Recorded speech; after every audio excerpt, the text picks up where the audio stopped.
So I killed Captain Morange, André de Saint-Avid said to me the next day, at the same time, in the same place, with the calm that took no account of the night, the frightful night I had just been through. Why do I tell you this? I don't know in the least. Because of the desert, perhaps.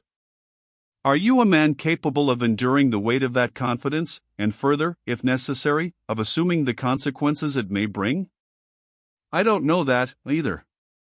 The future will decide. For the present there is only one thing certain, the fact, I tell you again, that I killed Captain Morange. I killed him. And, since you want me to specify the reason, you understand that I am not going to torture my brain to turn it into a romance for you, or commence by recounting in the naturalistic manner of what stuff my first trousers were made, or, as the Neo-Catholics would have it, how often I went as a child to confession, and how much I liked doing it. I have no taste for useless exhibitions. You will find that this recital begins strictly at the time when I met Morange. And first of all, I tell you, however much it has cost my peace of mind and my reputation, I do not regret having known him. In a word, apart from all question of false friendship, I am convicted of a black ingratitude in having killed him.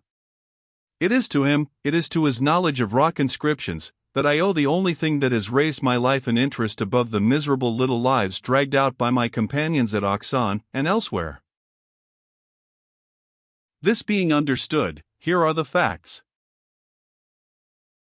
It was in the Arabian office at Wargla, when I was a lieutenant, that I first heard the name Morange. And I must add that it was for me the occasion of an attack of bad humor. We were having difficult times. The hostility of the Sultan of Morocco was latent.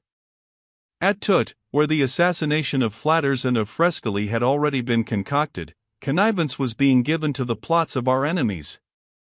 Tut was the center of conspiracies, of razzias, of defections, and at the same time, the depot of supply for the insatiable nomads.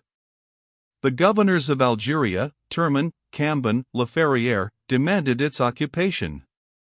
The ministers of war tacitly agreed. But there was Parliament, which did nothing at all, because of England, because of Germany, and above all because of a certain declaration of the rights of man and of the citizen, which prescribed that insurrection is the most sacred of duties, even when the insurgents are savages who cut your head off.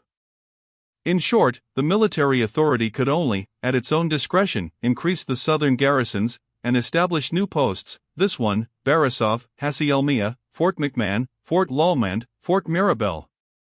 But as Castries puts it, you don't hold the nomads with Borgias, you hold them by the belt. The middle was the oasis of Tut. Their honors, the lawyers of Paris, had to be convinced of the necessity of taking possession of the oasis of Tut. The best way would be to present them with a faithful picture of the plots that were being woven there against us. The principal authors were, and still are, the Senusas, whose able chief has been forced by our arms to transfer the seat of his confederation several thousand leagues from there, to Skimadru, in the Tibesti. They had, I say they through modesty, the idea of ascertaining the traces left by these agitators on their favorite places of concourse, Rat, Temesinen, the plain of Adegimer, and in Sulla. It was, you see, at least after leaving Temesinen, practically the same itinerary as that followed in 1864 by General Rolfs. I had already attracted some attention by 2 excursions, one to Agades, and the other to Bilma, and was considered by the staff officers to be one of the best informed on the Senusas question. I was therefore selected to assume this new task. I then suggested that it would be of interest to kill 2 birds with 1 stone, and to get, in passing, an idea of the northern Ahagar, so as to make sure whether the Tuaregs of Ahidaren had continued to have as cordial relations with the Senusas as they had had when they combined to massacre the Flatters mission. I was immediately accorded the permission. The change in my first plan was as follows. After reaching Igalaskum, 600 kilometers south of Temesinen, instead of taking the direct road to Tutvirat, I would, penetrating between the highland of Muidir and Ahagar, strike off to the southwest as far as Shiksulla. Here I would turn again northwards, towards Insulla, by the road to the Sudan and Agades. In all hardly 8 kilometers additional in a trip of about 700 leagues, with the certainty of making as complete an examination as possible of the roads which our enemies, the Senusas of Tibesti and the Tuareg of the Ahagar, must follow to arrive at Tut. On the way, for every explorer has his pet fancy, I was not at all displeased to think that I would have a chance to examine the geological formation of the plateau of Edgera, about which De Verrier and the others are so disappointingly indefinite. Everything was ready for my departure from Worgla. Everything, which is to say, very little. 3 Mihara, mine, my companion Bujimas, a faithful Kayamba, whom I had had with me in my wanderings through the air, less of a guide in the country I was familiar with than a machine for saddling and unsaddling camels, then a third to carry provisions and skins of drinking water, very little, since I had taken pains to locate the stops with reference to the wells. Some people go equipped for this kind of expedition with 100 regulars, and even cannon. I am for the tradition of Dowles and René Calais, I go alone. I was at that perfect moment when only one thin thread still held me to the civilized world when an official cable arrived at Worgla. Lieutenant de Saint Abbot, it said briefly, will delay his departure until the arrival of Captain Morange, who will accompany him on his expedition of exploration. I was more than disappointed. I alone had had the idea of this expedition. I had had all the difficulty that you can imagine to make the authorities agree to it. And now when I was rejoicing at the idea of the long hours I would spend alone with myself in the heart of the desert, they sent me a stranger, and, to make matters worse, a superior. The condolences of my comrades aggravated my bad humor. The yearly report, consulted on the spot, had given them the following information. Morange, Jean-Marie François, class of 1881. Brevetted. Captain, unassigned. Topographical Service of the Army. There is the explanation for you, said one. They are sending one of their creatures to pull the chestnuts out of the fire, after you have had all the trouble of making it. Brevetted. That's a great way. The theories of Arden do pick or else nothing about here. I don't altogether agree with you, said the Major. They knew in Parliament, for someone is always indiscreet, the real aim of St. Abbot's mission, to force their hand for the occupation of Tut. And this Morange must be a man serving the interests of the Army Commission. All these people, secretaries, members of Parliament, governors, keep a close watch on each other. Someone will write an amusing paradoxical history some day, of the French colonial expansion, which is made without the knowledge of the powers in office, when it is not actually in spite of them. Whatever the reason, the result will be the same, I said bitterly. We will be 2 Frenchmen to spy on each other night and day, along the roads to the south.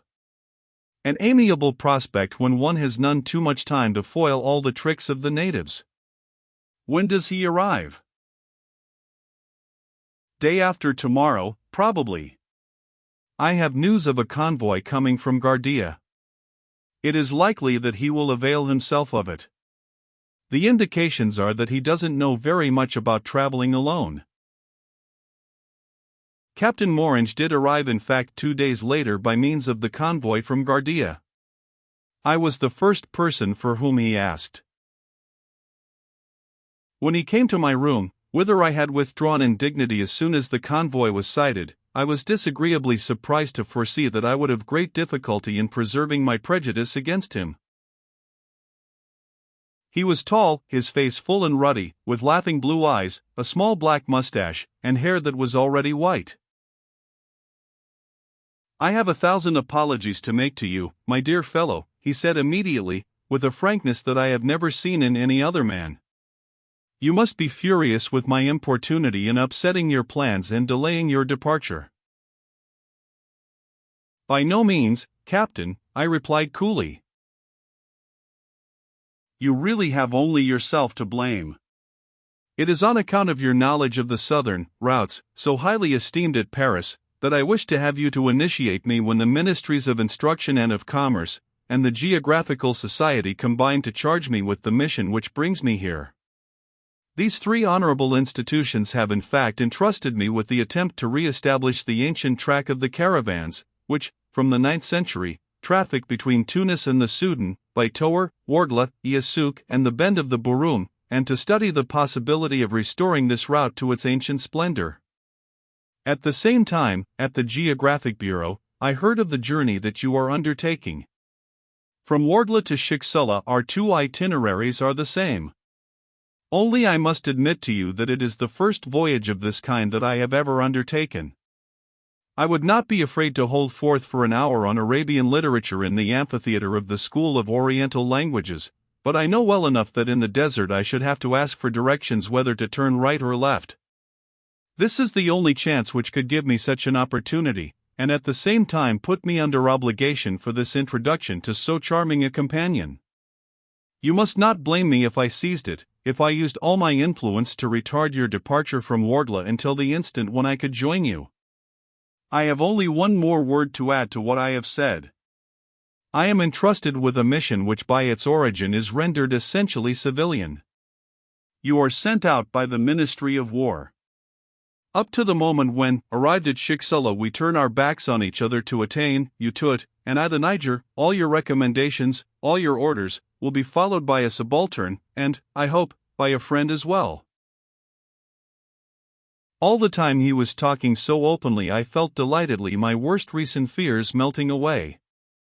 Nevertheless, I still experienced a mean desire to show him some marks of reserve, for having thus disposed of my company at a distance, without consulting me. I am very grateful to you, Captain, for your extremely flattering words. When do you wish to leave Wargla?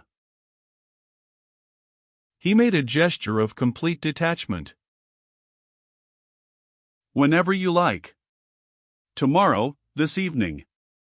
I have already delayed you. Your preparations must have already been made for some time.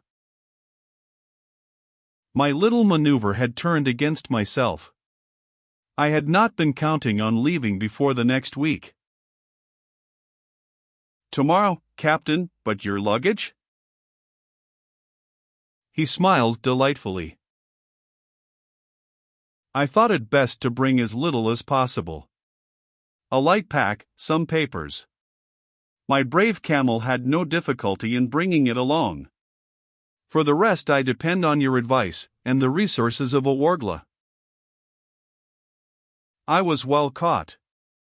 I had nothing further to say. And moreover, such freedom of spirit and manner had already captivated me. It seems, said my comrades, when the time for aperitifs had brought us all together again, that this captain of yours is a remarkably charming fellow. Remarkably. You surely can't have any trouble with him. It is only up to you to see that later on he doesn't get all the glory. We aren't working with the same end in view, I answered evasively. I was thoughtful, only thoughtful, I give you my word. From that moment I harbored no further grudge against Morange. Yet my silence persuaded him that I was unforgiving. And everyone, do you hear me, everyone said later on, when suspicions became rife, he is surely guilty. We saw them go off together. We can affirm it. I am guilty. But for a low motive of jealousy. How sickening. After that, there was nothing to do but to flee, as far as the places where there are no more men who think and reason. Morange appeared, his arm resting on the Major's, who was beaming over this new acquaintanceship. He presented him enthusiastically. Captain Morange, gentlemen. An officer of the old school, and a man after our own hearts, I give you my word. He wants to leave tomorrow, but we must give him such a reception that he will forget that idea before 2 days are up. Come, Captain, you have at least 8 days to give us. I am at the disposition of Lieutenant de Saint-Abbot, replied Morange, with a quiet smile. The conversation became general. The sound of glasses and laughter rang out. I heard my comrades in ecstasies over the stories that the newcomer poured out with never-failing humor. And I, never have I felt so sad.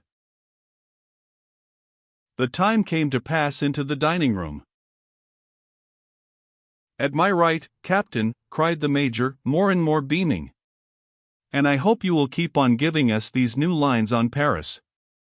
We are not up with the times here, you know." "Yours to command, Major," said Morange. "Be seated, gentlemen." The officers obeyed, with a joyous clatter of moving chairs.